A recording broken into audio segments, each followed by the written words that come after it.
Hey everybody. Smattering of applause, thank you. Yeah, so that was a lot. I am Andy Swift from TVLine.com. I've been covering this like crazy franchise, which began with the Vampire Diaries for almost 9 years now. And in addition to being a reporter, I'm also a huge fan, and I'm so excited that it's continuing with another chapter in Legacies. So let's just like bring everybody out and talk about it. Starting with creator Julie Plec.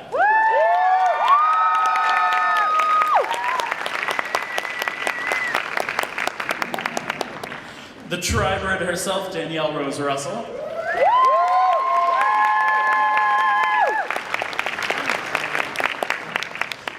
Dr. Alaric Saltzman, Matt Davis. Sorry, he's a doctor now. And co-showrunner Brett Matthews.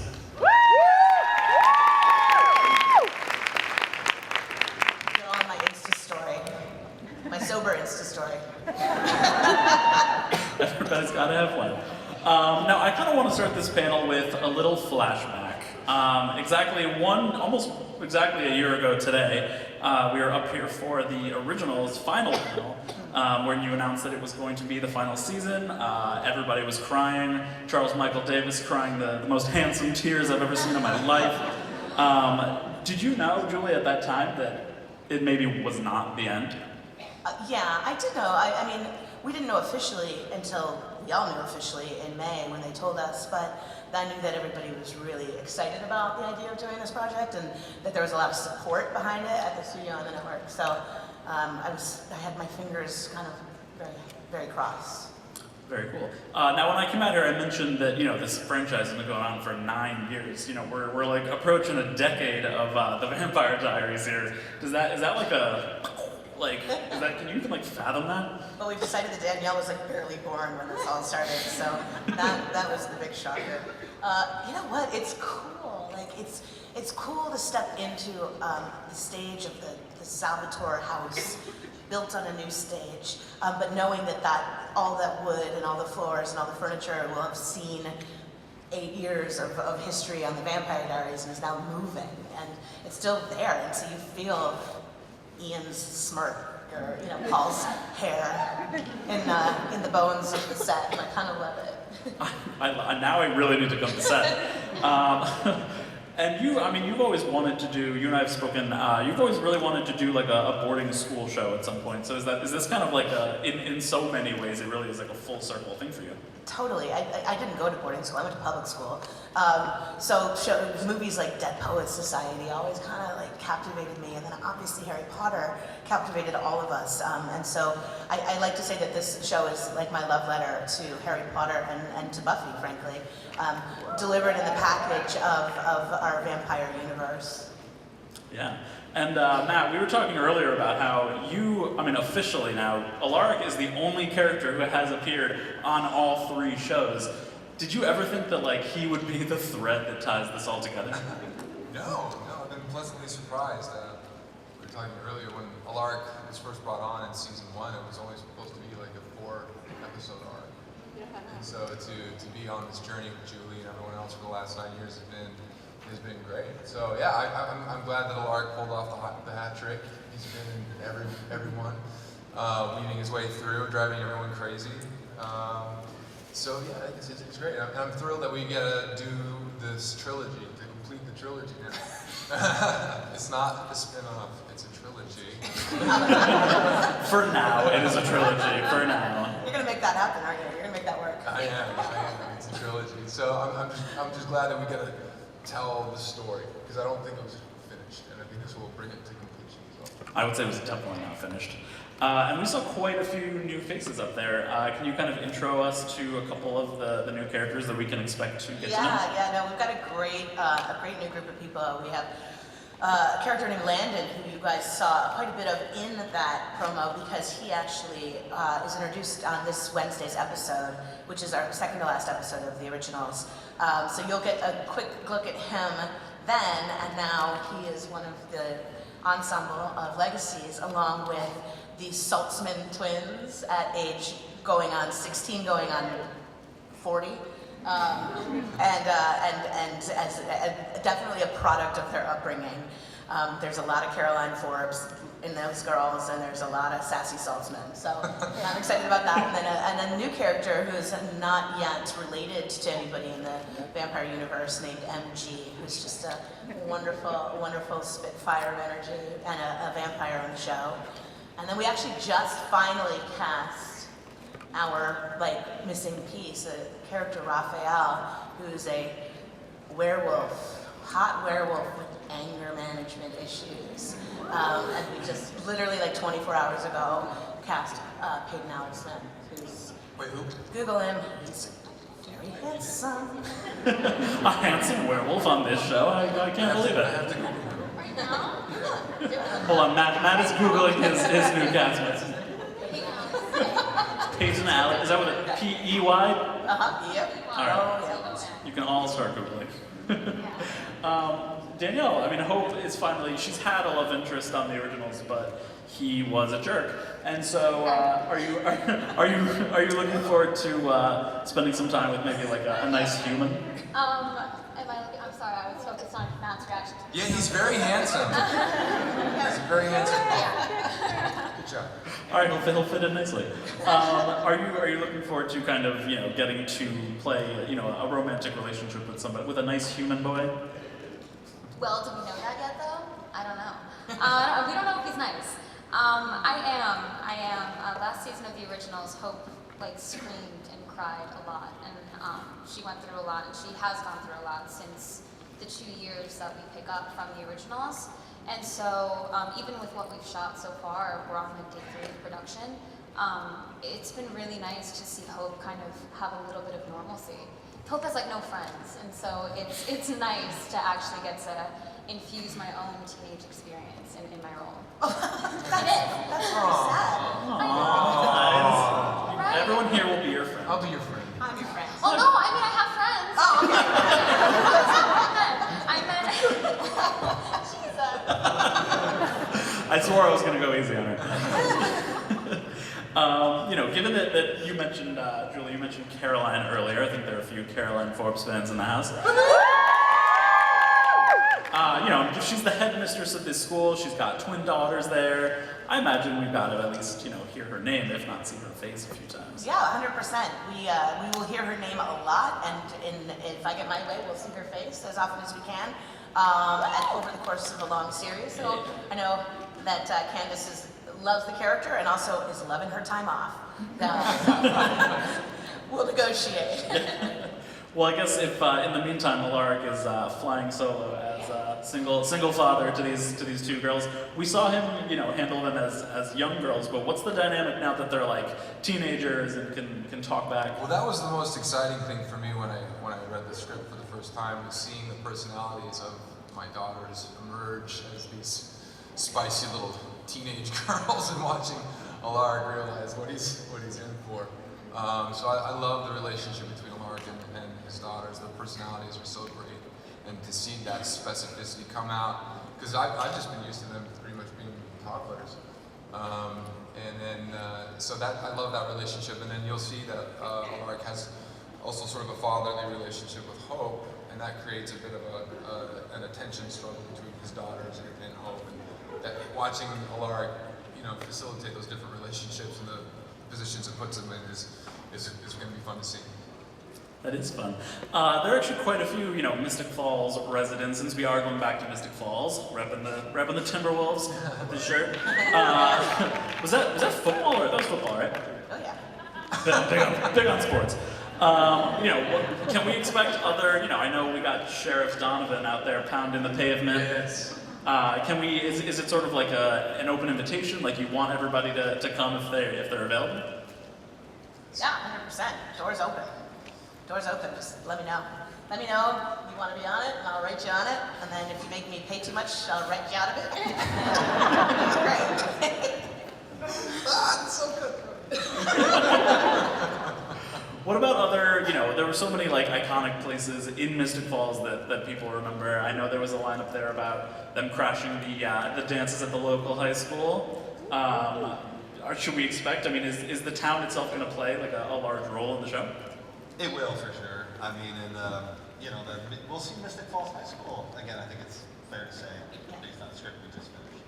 The building is not ours anymore. So The building actually belongs to Black Lightning. Black Light. Yeah, That's it. Yeah, so like Black Lightning took over the Vampire Diaries stages. And the exterior of Mystic Falls High School is always the exterior of the production office. So it's but it's Crossover. You will see all those places which are amazing, and that's part of the fun. It's a love letter. Can you talk about the rivalry that's growing between the Salvatore School and Mystic? Can you? Well, Just did. I think we should. Well, I thought You should.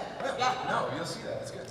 Yeah, no, I mean, the whole cover story for the show is that these kids are thought of to be the troubled rich kids behind the gates off Old Miller Road. And so the locals in the town and the local high school kids think that they're just excuse my language, the assholes at the rich kid school. And so every time there's any kind of interaction between what were basically the Matt Donovans and the Elena Gilberts and the Carolines and the Bonnies of season 1 Vampire Diaries with these kids, we see the other side of what it feels like to be different, going into a very small town's cliquey environment.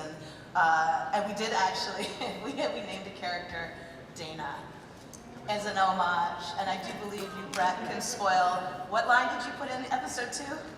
Not Dana? Not now. Not Dana. Yes. So we're doing a lot of little fun things like that. Oh, I love that. Now, is this for people who, I can't imagine anybody who has not seen either of the shows at this point, but is this the kind of thing where you can dive in if you're not familiar with the universe at all, or is it you should go back and research your 13 seasons? How many? Yeah, definitely do that. No, I think coming fresh, for sure. Absolutely. Yeah. Absolutely. That's what I thought when I read it for the first time. I'm like, oh, this is great. You don't need to know about the Vampire Diaries or the originals to really enjoy what's happening. If you've watched both shows, there's a lot of history that is infused within the new show, but if you haven't, it's a complete show of its own. Very different, very fresh, very fun. So it's exciting. It's a gateway drug. What's great about it is you can totally just jump in, but if you do go back and watch the show and you are huge fans of the show, there's a lot there for you. Yeah. You will understand on a deep level that other people don't need, but it's definitely there. Yeah. Generally speaking, Danielle, how is the hope of Legacies going to be any different from the hope of the originals? Obviously, she's the same person, but she's grown, she's changed. Yeah, so we pick up 2 years after where we left off from the original, so Hope's now 17. Time, John. And yeah, another one, 3 years in a row. So in those 2 years, a lot has happened, a lot that will happen in the next 2 episodes of the originals that will kind of dictate where Hope goes. And so she's changed a lot, she's matured a lot. 15 to 17 in itself is always a big jump, I think, for teenagers. And she's battling all these different things inside of her, being tribrid, only one of her kind. So you definitely see her start to battle with that a little more too. She's gotten a little hostile and a little snarky. She doesn't set out to make friends. Saltzman girls really don't like her very much. She kind of feels the same way.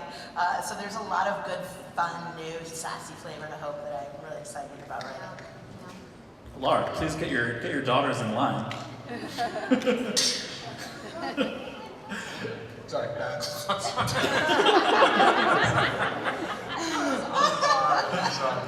Now, before the panel, I put it out to whoever had questions, and honestly, the number one question, more than anything else, people want to know about Damon and Elena's children, and whether or not he, she, or they will be in this universe at all. They exist in the universe in that we lovingly pay homage to them through little details, like if you guys go visit Covington, Georgia, where we shoot Mystic Falls, the storefront that from I think we show it in next week's episode. I don't know if it made the cut, but there's a storefront that now says Dr. Elena Salvatore, and it's family clinic. So she's got her family clinic in the town square, and I think that when Damon and Elena finally had children, they'd be, younger kids by now, and so maybe the spin-off of this spin-off can be the Salvatore, Their spin-off. Salvatore children. I'm thinking like a medical drama, the Salvatore. Yeah. Is it the kind of thing where like you know, I mean, these characters are all like so beloved for so many years. Do you have like a little encyclopedia in your head and you like know where everybody is now, like what they're up to, or is it more like? Lord, no, I actually don't. It's funny because I think that like, I mean, I know that Damon and Ellie are together still. Sorry to some of you. Yay for some of you. I know that. Getting on Twitter. I know that Bonnie is being fierce all over the world, and you know, I'd like to see Bonnie on the show. I'd like to see her make an appearance at some point. I have to give Cam a call. I know Stephanie's dead. Stephanie's still dead. Sorry. But Dreams. He is a piece. It's true. Paul Wesley, I guess, is the one guy who can't really show up because Stefan is no more. He's directing. But he's going to direct an episode. Yes. They just did. We've revealed it before, right? That was okay to say, right? Yes, totally. How funny if it wasn't. Yeah, no, Paul's a really good director. I mean, really, really good director. He's going to do Roswell and he's going to do Legacies, and we're not going to let him near any mirrors. When he's Come in mirrors, Paul's coming in. Because then it'll just be him fixing his hair and not directing. God, at least he has it. You know, we did an episode with him, Jules, where he was directing, he was in a scene as an actor, and between moving from the stage to the production office woods, he walked into a door and gashed his head. Oh, yes. He was out of my sight for 2 minutes, and he came back running his head. So that's Paul in a nutshell. Basically. Sounds like a dangerous show to work on. I think everybody can, if you have questions, you can start lining up right now. I believe the microphones are where they are. But I know that this is a Legacies panel, but we still have a few episodes of the originals left. How should we be preparing for this series finale? Well, like, there's going to be a lot that's sad, for sure.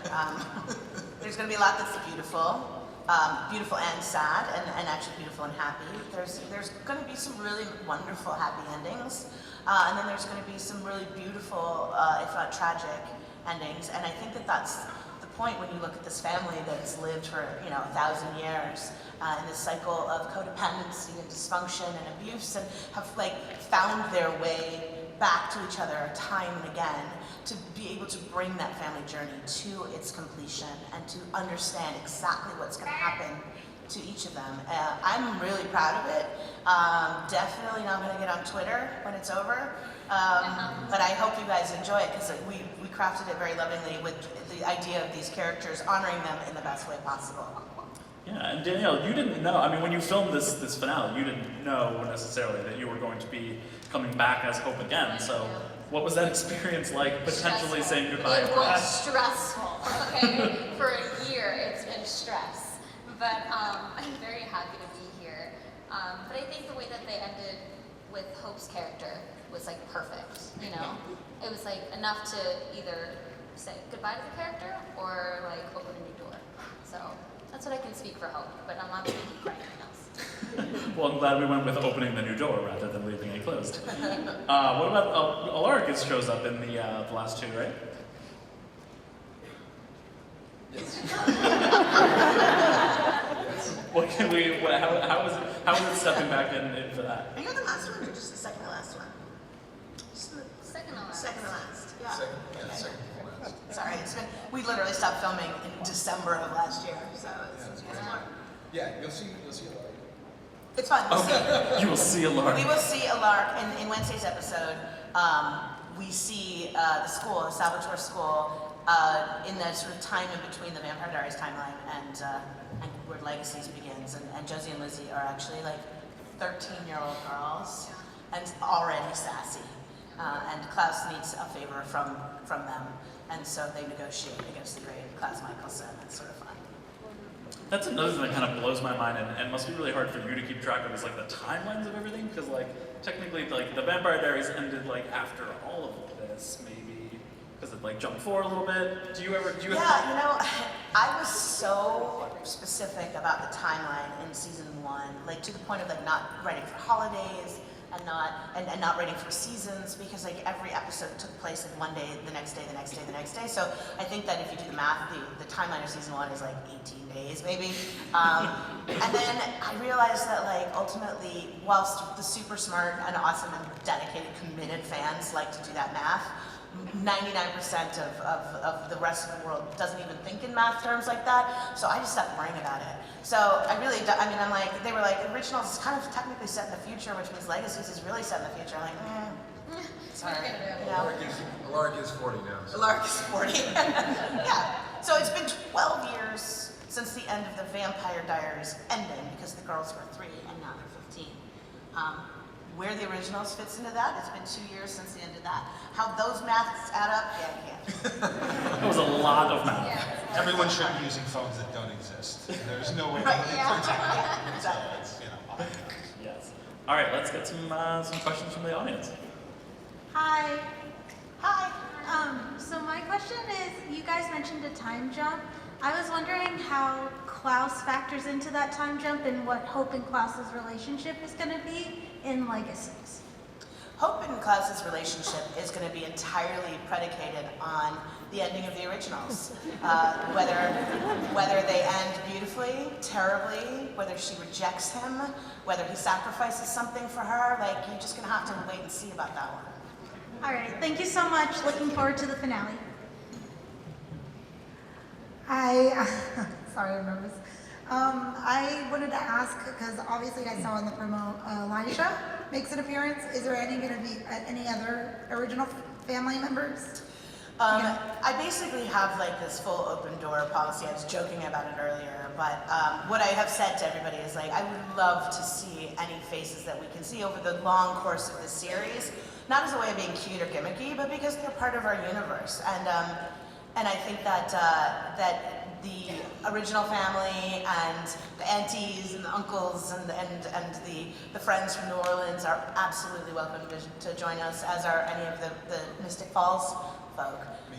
Maybe Elijah and Alaric could be like the new bromance. I think that would actually be funny. Yeah. I do. Daniel would rewrite his lines. Everyone. But I can say, because we just closed up the deal and signed on the dotted line, that the first familiar face that we're going to be seeing in the first episode is Sheriff Matt Donovan. Love that guy. I do. Awesome. Thank you. Thank you. I think Matt Donovan's appearance in the show is one of my favorite, by the way. He texted me when he read the first script and he got the part. He goes, "Donovan's in it." Donovan made it. Yeah. He's like now like the nutty Brett conspiracy hates Matt theorist. Donovan. I do. Oh, you're the one Yeah. I do. He wants to kill him all the time. It's, to be fair, yes, I do. It's true.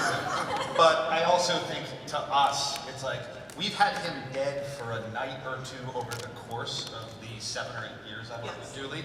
Like, we've gotten him there. And then it's like, and then she'll wake up the next day and come in and we'll be like, but like, to me, it is a beautiful ideal pitched toward the impossible. This what allows you to kill Matt Donovan is the greatest pitch that anybody has ever made. And so I think it's a worthwhile goal. It's So the holy grail of pitches. if you have any ideas, Well, that was like please Josh lady. on the originals. Like, Yeah. the We all pitch saw to about kill that ended Josh needed to be, because Karina McKenzie was never going to allow that to happen, ever. And in fact, it happened while she was in Atlanta shooting her episode when the perfect pitch came, and we were like, it's too good, I'm so sorry. So it's a work in progress. Yeah. We're working on it. Next question. My question is, what's your favorite superhero? Good Comic-Con question. I gotta go Wonder Woman right now. Oh, though, look at your shirt. Yeah, that's good. It's still the same universe. Okay, good. Wonder Woman. I was gonna say Wonder Woman. Alright, you can go. Female, strong females. Yes. Yes. Me too. I wonder one of them.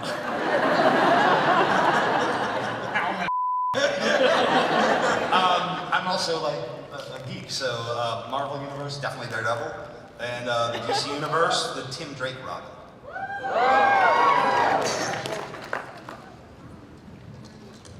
Is yours Superman? Yeah. Yeah.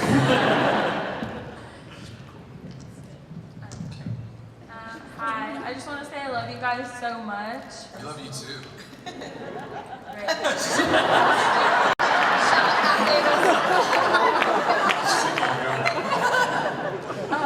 My question was,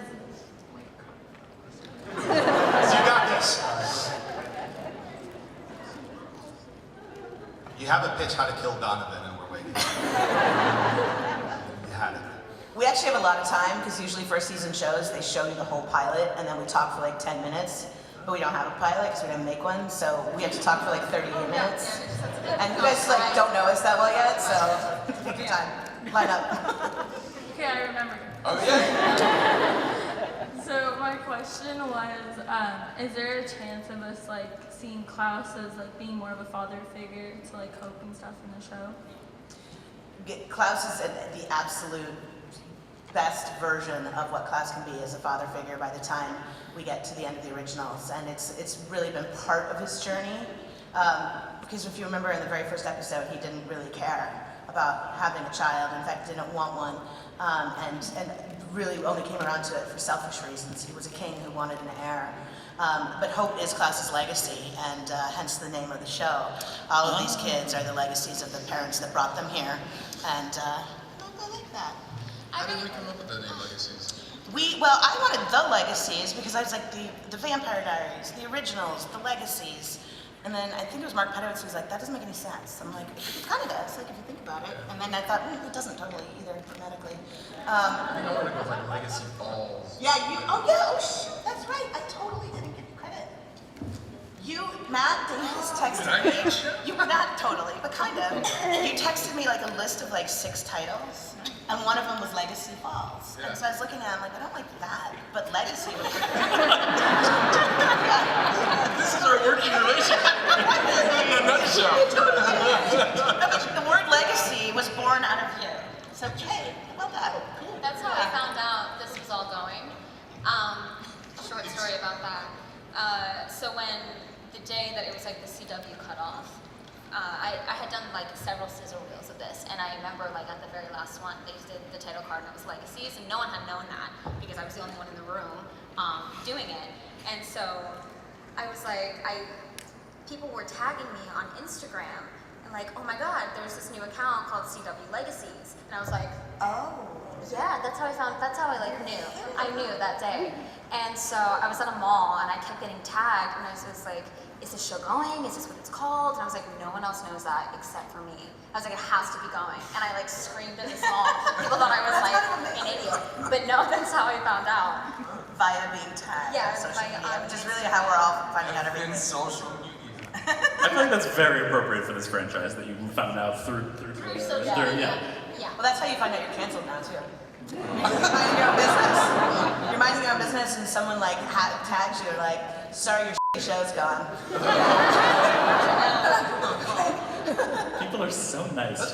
That's what I thought was so interesting about the Vampire Diaries. 'Cause I remember when I showed up on set, it was like, that's what all the kids would go to. Like, everyone was like on Twitter. Like, are you on Twitter? No. I started, remember that night we were at we got in Decatur out playing bocce? Yeah. And we literally got you to sign up for Twitter. Yeah. At that bar. Yeah. And then I regret it every day. I am the monster. But I think it's interesting that historically speaking, like the convergence of social media and television and marketing. Yeah, oh God. It's strange how it's changed everything. Yeah, I mean, honestly, that's like Circle's nice. Sorry, I just hijacked your question. I'm so sorry. Oh no, it's a new person. Hi. I was just gonna say, what's amazing is that the television has become the best version of its fan-driven like self, and that like the engagement levels through social media, which really started about 10 years ago when Vampire Diaries started. Just you were able to take a show that may not have had the numbers, the ratings numbers, the Nielsen numbers, and still be able to unequivocally call it a hit because the fan engagement was so intense. So you guys, as fans, kind of created this place that we are in now, and it's kind of been amazing to watch. Okay, next question. But no, that's totally okay. I've probably tweeted you many times with like tears streaming down my face. Why did you kill Alara? Please. Yeah. Okay, so my question is about how does a vampire necessarily fit in high school? Because like, is it a new vampire? Because you could have like a 15-year-old that's been a vampire for 60 years, or you could have a 60-year-old that just became one. Yeah. So which I will tell you, in this new age of sensitivity, the very first choice we made was to not have the like Edward Cullen, Stefan Salvatore, 100-year-old dude chasing the 17-year-old teenage girl.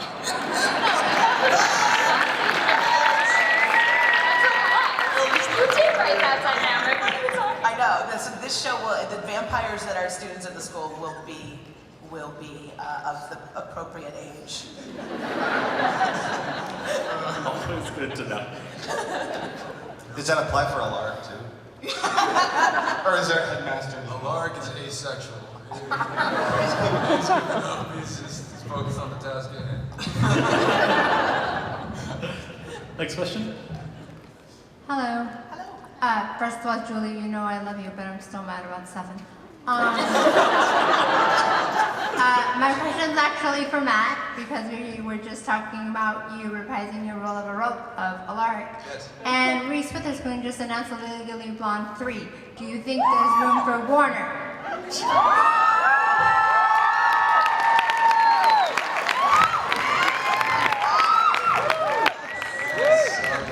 Yes. I would love to see how that develops. I'm very curious. Hashtag Reese. I was going to say, as long as she's not reading my Twitter. No, I mean, obviously the movie needs to have Warner. Warner is Legally Blonde.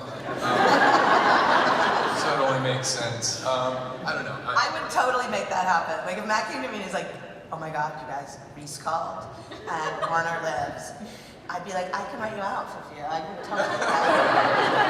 Well, I want like Elle to be like running some political campaign against Warner's wife. Yes. Warner's like running for Senate. Warner's wife is running for Senate, and she's running the opposing campaign.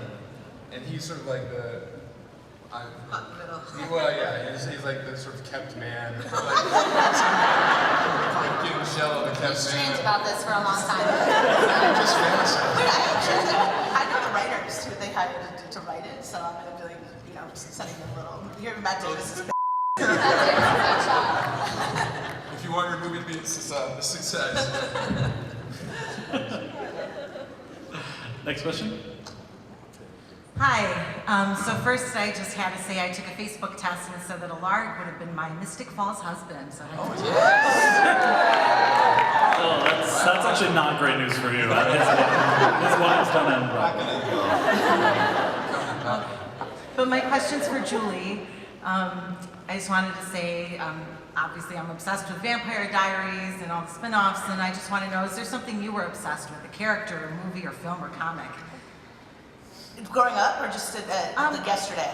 You know what? Either. However you want to answer. Yeah, you know what? I've said this, and I really mean this. Like, this show was born out of my love, obviously, for Dead Poets Society, which is like but also really, truly, it's what Harry Potter meant to so many people, and the idea of Hogwarts, and being able to like take the most teeny tiny version of that and live in that just enchanted reality of a school for witches and other supernatural beings. I just got so excited thinking about that, and then to bring in everything I love about the sort of tone and voice of Buffy, and mash that all up into a Vampire Diaries world. Like I pay homage liberally to both, liberally. and Brett actually, back in the day, worked for Joss and worked and got like to live in that world, in Joss's world. And so we're like 2 degrees separated from greatness, I guess. It's been downhill ever since. And I think it has has that DNA, but I also think it is very much your thing, and very much your show and an expression of you that way. What I love about it is I think we can write stuff we could never get through. Yes. The Vampire Diaries tone with Bullseye, which was this big. You know, so that's what's fun. More jokes. A lot more jokes. Yeah, just snarkier. It's got a voice. It's fun. It's fun to run. It's like there's new supernatural beings that don't exist in Vampire Diaries in the originals. I'm not going to reveal anything. Thank you. I'm not right. Okay. I did tense a little. Yeah, I know, I saw it. She was like, but yeah. It exists in its own universe, which is very special. So anyone who's like, is it going to be a Vampire Diaries Part 2? It definitely pays, you know, homage to it, but it is very much so new and fresh and exciting. Was that your question? I think we completely went all the way off. No, I also loved Flowers in the Attic and all those books. I read them like 20 times as a kid. They're so nasty, but like they're awesome. So check them out if you haven't read them before. Flowers in the Attic. Yeah. Dirty. They were books. Yeah.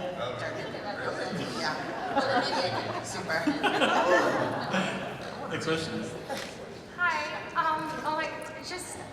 I love the show so much, and thank you so much for creating it. But my question is, in the earlier seasons of Vampire Diaries, there were some vampires that had problems going into the sun, and I noticed that in the trailer it showed the entire school, like a lot of outside. So, and Damon used to say how like they weren't able to always get rings. So how will that incorporate? Will there be like some people that can't go inside? I mean outside. In a world where you are at a school with a bunch of witches, you know, it's I think you're in the world of Like everybody has a the home ec. The home Yeah. ec of the Salvatore School is, Yes. is daylight ring making. Yes. Everybody has them. They're in good supply. But we actually Like a rotating schedule where you have the vampires at night and the werewolves during the day, and they just never see each other. the Lady Hawk. Yeah. I like that. Although we did write a story beat, like we haven't put it in the script yet, but we have plans that when one of the vampires acts out, that the punishment is he has to relinquish his daylight ring for a period of time. So it's its own form of school policy. So we're going to play with stuff like that. Very cool. Generally, is it going to feel more like the originals or more like the Vampire Diaries, or is some sort of wonderful mix? It's its own. I mean, the closest I would say it gets to is like the first 6 episodes of the Vampire Diaries, where everyone was still sort of young and innocent and fun before people started getting murdered and bloody. That's how they can make that. Yeah, exactly. Now, Julie, I know that you know, as you work on different projects, even if we can't expect somebody to come back in Legacies, I know you tend to project work with different people that you have worked with already. Can we expect any more collaborations from you? Like Yeah. I mean, already we've hired Demetrius Bridges, who played Dorian on Vampire Diaries, and also was Xander on Containment. And so he's reprising his role that we introduced at the end of Vampire Diaries. And you know, it doesn't just, it's not always just actors that I like to see again and again, it's writers that I like to work with again and again and build up. And Karina is a perfect example of a writer who started her career on day 1 of the originals after covering Vampire Diaries as a journalist for a couple years. And this year she wrote her first pilot, which she was lovely enough to let me direct. And it starred an original's beloved character named Jackson, who is Nathan Parsons, and it's called Roswell. And I'm super excited about it. And in fact, I wanted to actually introduce you to Karina, who you guys, I know a lot of you have met, and Nathan, and his beautiful co-star Janine, because they have something that they want to show to you guys about Roswell. So I'm going to invite them out, come out and say hello.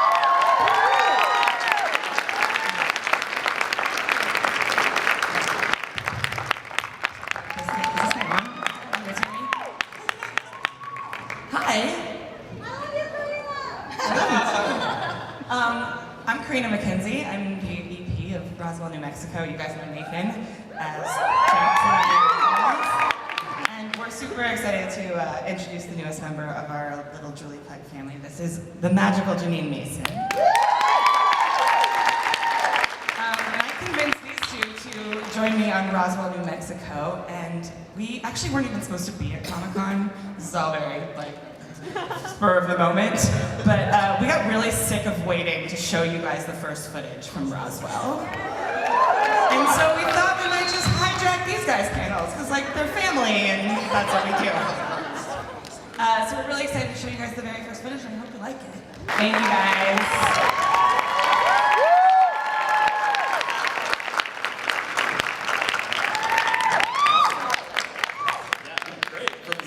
Vampires to aliens. I like this. Well, guys, thank you so much for coming out. Do not forget that there are still 2 more episodes of the originals left to watch. Wednesdays, 9/8 Central on the CW. And check out Legacies this fall, and also Roswell, New Mexico at mid-season.